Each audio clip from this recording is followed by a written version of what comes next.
The restaurant was quiet in that tense, expensive way where every clink of glass sounded louder than it should. Soft piano music floated through the air. Polished marble floors reflected warm golden lights, and the kind of people who ate there rarely checked prices. They checked reflections. At the center table sat Victor Hale, a rich man whose wealth was old, loud, and impatient. His tailored suit looked like it had never known a wrinkle, and his expression carried the bored cruelty of someone used to being obeyed. Ethan stood a few steps away, holding a tray with steady hands. He wore a simple waiter's uniform, slightly faded at the cuffs, freshly pressed but clearly old. His name tag read Ethan. He was 35, with tired eyes that carried more years than his face suggested. Most people didn't notice his posture, straight and balanced, or the calm stillness in his movements. They saw what they expected to see, a poor waiter, a single dad trying to survive. Victor snapped his fingers. "Hey,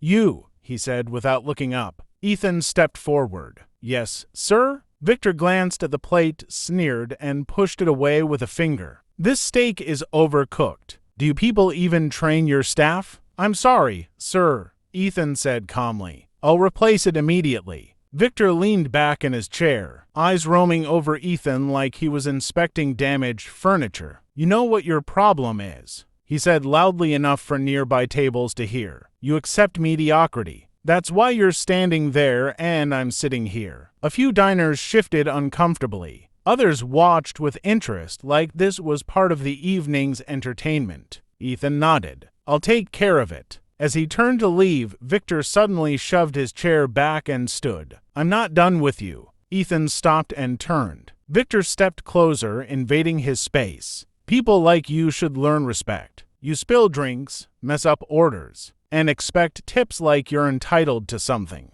"I'm just doing my job," Ethan replied. That calm tone annoyed Victor more than anger ever could. His face tightened. "Don't talk back to me." Then, without warning, Victor lifted his polished shoe and kicked Ethan hard in the shin. The sound echoed. Gasps filled the room. Ethan staggered back half a step but didn't fall. His tray stayed level. His expression didn't change. But something deep in his eyes shifted, like a door quietly closing. The manager rushed forward. "Sir, please." Victor raised a hand. "Stay out of this. I'm teaching him a lesson." Ethan slowly placed the tray down on a nearby stand. His breathing was steady, his hands unclenched, then relaxed again. "I don't want trouble," he said quietly. Victor laughed. "You already are trouble." Across the room, a little girl stood near the host stand, clutching a small backpack. She couldn't have been more than 7. Her eyes were wide, fixed on Ethan. Her name was Lily,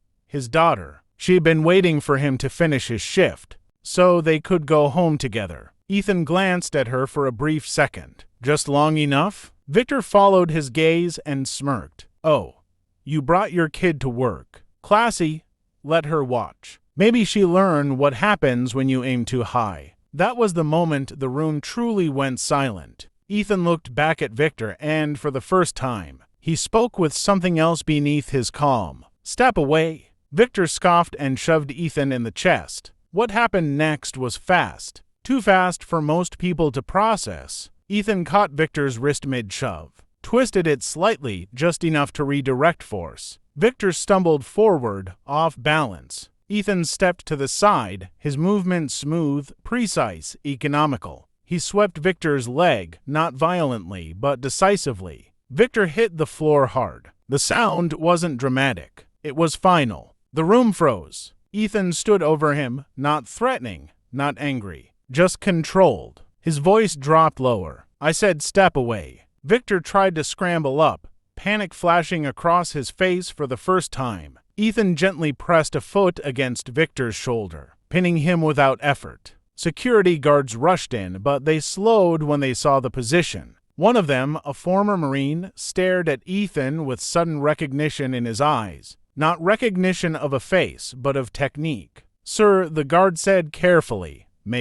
Maybe we should all calm down." Victor shouted, "Get him off me." "Do you know who I am?" Ethan removed his foot and stepped back immediately, hands open. "I'm done." The manager stared at Ethan like he was seeing him for the first time. "Ethan, What was that? Ethan didn't answer. Another customer stood up. A gray-haired man in a simple suit, posture rigid, eyes sharp. He walked forward slowly, studying Ethan. That movement, the man said quietly. That was military, not barfight military. Special operations. Ethan sighed, the weight of years pressing down on his shoulders. I don't want this, he said. I just want to finish my shift and take my daughter home. The man turned to the manager. You might want to call the police. And maybe an ambulance. For his pride, Victor sat up, humiliated, furious. This isn't over. I'll destroy you. The gray-haired man looked at Victor with thinly veiled disgust. No,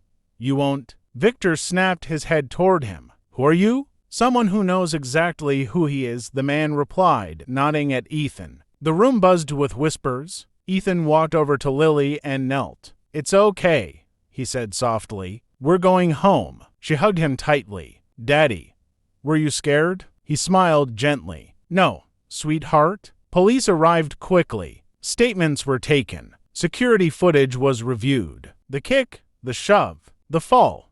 Everything was clear. Victor was escorted out, shouting threats that sounded weaker with every step. Before leaving, the gray-haired man approached Ethan again. You disappeared, he said. Everyone thought you were dead. Ethan shook his head. I chose a different life. You saved a lot of people back then, and I lost enough, Ethan replied. The man nodded, understanding. If you ever need anything, I won't, Ethan said. But thank you. Later that night, Ethan and Lily walked down the quiet street toward a small apartment. The city lights reflected in puddles from earlier rain. Daddy, Lily said, why was that man so mean? Ethan thought for a moment. Some people think money makes them important, he said, but it doesn't. What makes someone important? Ethan squeezed her hand. How they treat others, especially when no one is forcing them to be kind. She smiled. You're important. He stopped walking for a second, emotion catching in his chest. Then he smiled back. You're too? Behind them, far away in a world of glass towers and empty power, Victor Hale sat alone, reputation cracked. Confidence shattered, surrounded by people who suddenly didn't answer his calls. And in a quiet apartment, a single dad made dinner, helped with homework, and tucked his daughter into bed, his past finally catching up with him just long enough to remind the world that real strength doesn't need an audience, and real power doesn't need to kick down.